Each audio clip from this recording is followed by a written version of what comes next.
Hello viewers, welcome to Tirunelveli பாரம்பரிய சமையல். இன்றைக்கி நாம் தேங்காய் பால் யூஸ் பண்ணி சீரக சம்பா மட்டன் பிரியாணி எப்படி செய்கிறதா பார்க்க போகிறோம். ஸோ வாங்க நம்ம வீடியோக்குள்ளே போகலாம்.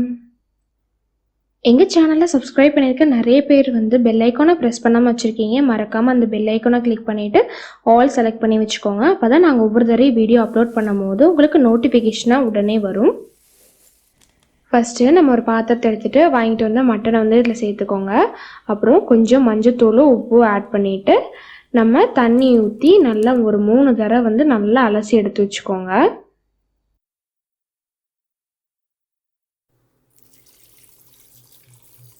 மட்டனை 3 தடவை கழுவி எடுத்ததுக்கப்புறம் நம்ம பிரியாணி செய்ய ஸ்டார்ட் பண்ணுறதுக்கு முன்னாடி பிரியாணிக்கு தேவையான மசாலா எப்படி ரெடி பண்ணுறதுன்னு பார்த்துடலாம். ஃபஸ்ட்டு 2 ஸ்பூன் மல்லி, 6 கிராம்பு, 4 ஏலக்காய், 1 பட்டை, 1 ஸ்பூன் மிளகு, 1 ஸ்பூன் சீரகம், 1.5 ஸ்பூன் சோம்பு, 2 பிரிஞ்சி இலை, 2 அன்னாச்சி பூ, இது எல்லாத்தையும் எடுத்து வச்சுக்கோங்க. ஃபஸ்ட்டு ஸ்டவ் ஆன் பண்ணிவிட்டு ஒரு கடாய் எடுத்துக்கோங்க. அதில் இப்போ நம்ம எடுத்து வச்சுருக்க மசாலா பொருட்கள் எல்லாத்தையும் ஆட் பண்ணி நம்ம ட்ரை ரோஸ்ட் பண்ண போகிறோம். அடுப்பை சிம்மில் வச்சுட்டு நீங்கள் ஒரு 5 நிமிஷத்துக்கு இதை வறுத்தா போதும். இதை 5 நிமிஷம் வறுத்ததுக்கப்புறம் பவுட்ரு பண்ணி தனியாக எடுத்து வச்சுக்கோங்க. அடுத்து நம்ம பிரியாணி செய்கிறதுக்கான ஒரு பெரிய பாத்திரம் எடுத்துக்கோங்க. அதில் இப்போது 150 மில்லி கடலெண்ணெய் விட்டுக்கோங்க. எண்ணெய் நல்லா காஞ்சதுக்கப்புறம் இதில் 1 ஸ்பூன் சோம்பு ஆட் பண்ணிக்கோங்க. பிரிஞ்சி இலை ஒரு 3 இலை, ரோஸ் இதழ் ஒரு சிறிதளவு ஆட் பண்ணிக்கோங்க. அடுத்து ஒரு 7 பச்சை மிளகாய் ஆட் பண்ணிக்கலாம். அடுத்து 2 பெரிய வெங்காயத்தை கீத்தா இந்த மாதிரி நறுக்கி சேர்த்துக்கோங்க.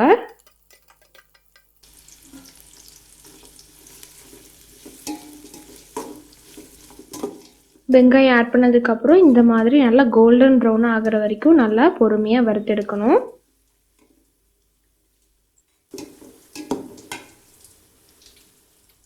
அடுத்து இதில் நம்ம இஞ்சி பூண்டு பேஸ்ட் ஆட் பண்ணிக்கலாம். நான் ஒரு சின்ன ஸ்பூனில் ஒரு 5 ஸ்பூனுக்கு இஞ்சி பூண்டு பேஸ்ட் ஆட் பண்ணியிருக்கேன்.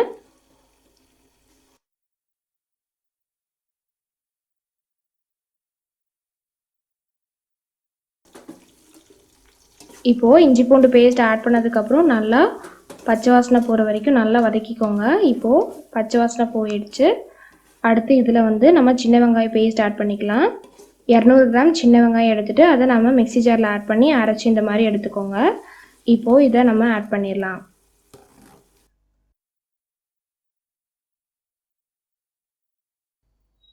சின்ன வெங்காயம் பேஸ்ட் ஆட் பண்ணதுக்கப்புறம் கொஞ்சம் நல்லா வதக்கி விட்டுட்டு அடுத்து ஒரு 5 பெரிய தக்காளி எடுத்துகிட்டு அதை இந்த மாதிரி நல்லா அரைச்சிட்டு இதில் ஆட் பண்ணிக்கோங்க. தக்காளி அரைச்சி விடுறது ஆட் பண்ணதுக்கப்புறம் நல்லா கிளறி விட்டுட்டு இதில் 2 spoon Kashmir chilli powder add பண்ணிக்கலாம். அடுத்து 2 ஸ்பூன் சில்லி பவுடர் இதை ஆட் பண்ணிவிட்டு நல்லா கலந்து விட்டுக்கோங்க. இப்போது இதெல்லாம் ஆட் பண்ணதுக்கப்புறம் நல்லா ஒரு கொதி வரணும்.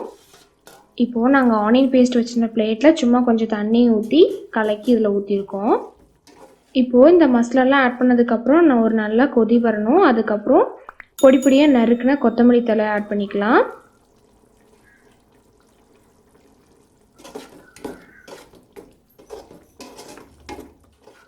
கொத்தமல்லி தழை ஆட் பண்ணதுக்கப்புறம் கொஞ்சம் இப்போ புதினா ஆட் பண்ணிக்கலாம்.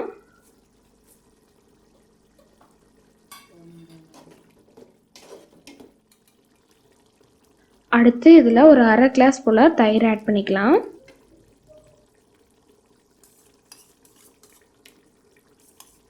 தயிர் ஆட் பண்ணிவிட்டு நல்லா கலந்து விட்டுருங்க. கலந்து விட்டதுக்கப்புறம் அடுத்து நம்ம ஃபஸ்ட்டு வறுத்து பவுட்ரு பண்ணி வச்சுருக்க அந்த மசாலா இப்போ நம்ம ஆட் பண்ணிக்கலாம். இதை ஆட் பண்ணிவிட்டு நல்லா மிக்ஸ் பண்ணி விட்டுருங்க. இப்போது நம்ம எல்லாத்தையும் ஆட் பண்ணதுக்கப்புறம் மசாலா நல்லா கொதி வரணும். கொதி வரும்போது நம்ம இப்போது மட்டன் ஆட் பண்ணிக்கலாம். ஃபஸ்ட்டு நான் 1 கிலோ மட்டன் வீடியோவில் காமிச்சிருப்பேன். அதில் நாங்கள் 1/2 கிலோ மட்டன் தான் பிரியாணிக்காக எடுத்து வச்சுருக்கோம். இப்போ அந்த 1/2 கிலோ மட்டன் மட்டும்தான் நாங்கள் இதில் ஆட் பண்ணியிருக்கோம். இதை ஆட் பண்ணிட்டு நல்லா கலந்து விட்டுருங்க. அப்புறம் தேவையான அளவு உப்பு ஆட் பண்ணிக்கோங்க.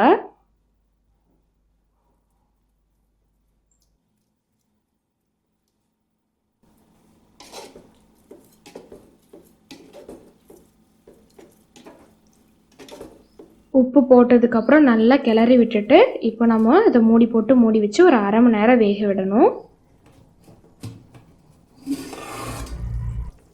இப்போது மூடி வச்சு ஒரு 1/4 மணி நேரம் ஆயிடுச்சு.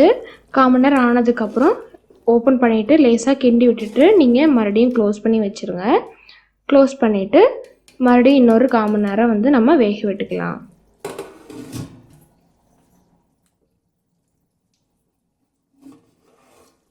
இப்போது டோட்டலாக வந்து ஒரு அரை மணி நேரம் வந்து இந்த மட்டன் வந்து நல்லா வெந்துருச்சு. இப்போது தான் நல்லா கலந்து விட்டுட்டு அடுத்து நம்ம இதில் தேங்காய் பால் ஆட் பண்ணிக்கலாம். இந்த ஒரு கிளாஸோட அளவு வந்து 200 ml. இந்த மாதிரி நான் 5 கிளாஸ் வந்து தேங்காய் பால் ஆட் பண்ணியிருக்கேன். ஸோ டோட்டலாக வந்து 1 லிட்டர் தேங்காய் பால் ஆட் பண்ணியிருக்கேன். நீங்கள் ஒரு சின்ன சைஸ் முழு தேங்காய் எடுத்து நல்லா பொடிப்பொடியாக நறுக்கி அரைச்சி 3 தடவை வந்து பால் எடுத்துக்கோங்க. அதை இந்த மாதிரி ஆட் பண்ணிக்கலாம். இப்போது 4 கிளாஸ் வந்து தேங்காய் பால் ஆட் பண்ணியாச்சு. இப்போ ஒரு தடவை நல்லா கலந்து விட்டுட்டு அதுக்கப்புறம் இன்னொரு கிளாஸ் தேங்காய் பால் ஆட் பண்ணியிருக்கோம். தேங்காய் பால் ஆட் பண்ணிவிட்டு நல்லா கலந்து விட்டுருங்க. இப்போது இது நல்லா கொதி வரணும். அதுக்காக நம்ம மூடி போட்டு மூடிட்டு ஒரு 5 நிமிஷம் விடலாம். நல்லா கொதி வந்ததுக்கப்புறமா நம்ம இதில் அரிசி சேர்க்கலாம். 1/2 கிலோ சீரக சம்பா அரிசி எடுத்திருக்கேன். 1/2 கிலோ மட்டனுக்கு 1/2 கிலோ சீரக சம்பா அரிசி. இது வந்து ரேஷியோ கரெக்டாக இருக்கும். நீங்கள் சீரக சம்பாவை நல்லா அலசி எடுத்துகிட்டு அதுக்கப்புறம் ஒரு 1/4 மணி நேரம் வந்து ஊற வச்சதுக்கப்புறம் நீங்கள் இதில் ஆட் பண்ணிக்கோங்க. அரிசி போட்டதுக்கப்புறம் நல்லா கிளறி விட்டுட்டு நல்லா ஈவனாக கிளறி விட்டுட்டு அடுத்து இதுக்கு மேலே நம்ம கொஞ்சமாக கொத்தமல்லி தழை போட்டுக்கலாம். கொத்தமல்லி தழை சேர்த்துட்டு நம்ம இதை மூடி போட்டு மூடி வச்சுட்டு ஒரு அரை மணி நேரத்துக்கு வந்து நல்லா வேக விடலாம்.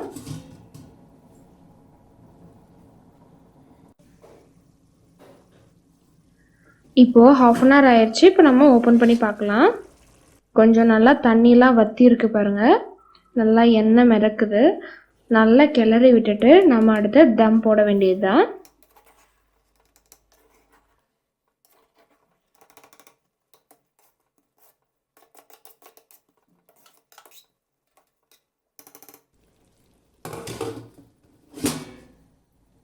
அடுத்து நம்ம தம் போடுறதுக்கு ஸ்டவ் ஆன் பண்ணிவிட்டு அதில் தோசைக்கல் வச்சுக்கோங்க. அதுக்கு மேலே நம்ம பிரியாணி செஞ்சு வச்சுருக்க அந்த பாத்திரத்தை வச்சிடலாம். இந்த பாத்திரத்தை வச்சுட்டு அதுக்கு மேலே வந்து நம்ம ஒரு வெயிட் வச்சுக்கலாம்.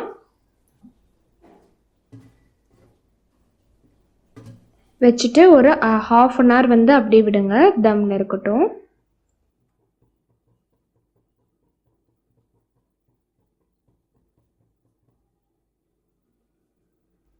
இப்போது 1/2 அன் ஹவர் தம்மில் இருந்திருக்கு. இப்போ நம்ம ஓப்பன் பண்ணி பார்க்கலாம். சூப்பராக நம்ம பிரியாணி இப்போ ரெடி ஆகிடுச்சு.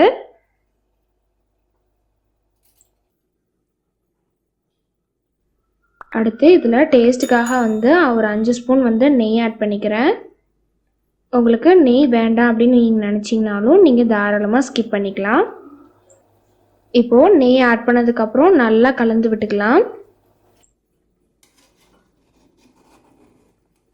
நம்ம பிரியாணியில் வந்து தேங்காய் பால் விட்டு செஞ்சுருக்கனால டேஸ்ட்டு ரொம்ப சூப்பராக இருக்குங்க.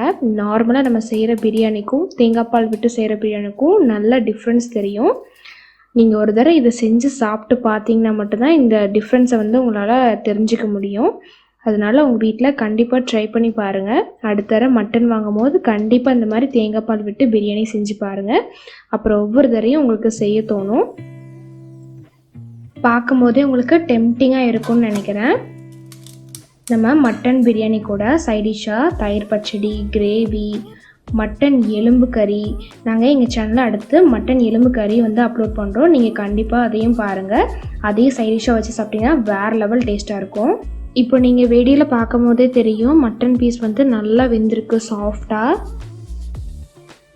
பாருங்கள் எவ்வளோ சாஃப்டாக நமக்கு வெந்திருக்கு அப்படின்ட்டு. தேங்காய் பால் விட்ட சீரக சம்பா மட்டன் பிரியாணி இதை உங்கள் வீட்டில் கண்டிப்பாக ட்ரை பண்ணி பார்த்துட்டு உங்கள் வீக்கெண்டை என்ஜாய் பண்ணுங்கள். ஸோ இந்த வீடியோ உங்களுக்கு பிடிச்சிருந்தா மறக்காமல் லைக் பண்ணுங்கள், ஷேர் பண்ணுங்கள், கமெண்ட் பண்ணுங்கள். மறக்காமல் எங்கள் சேனலுக்கும் சப்ஸ்கிரைப் பண்ணிடுங்க. Okay, bye. See you on next video.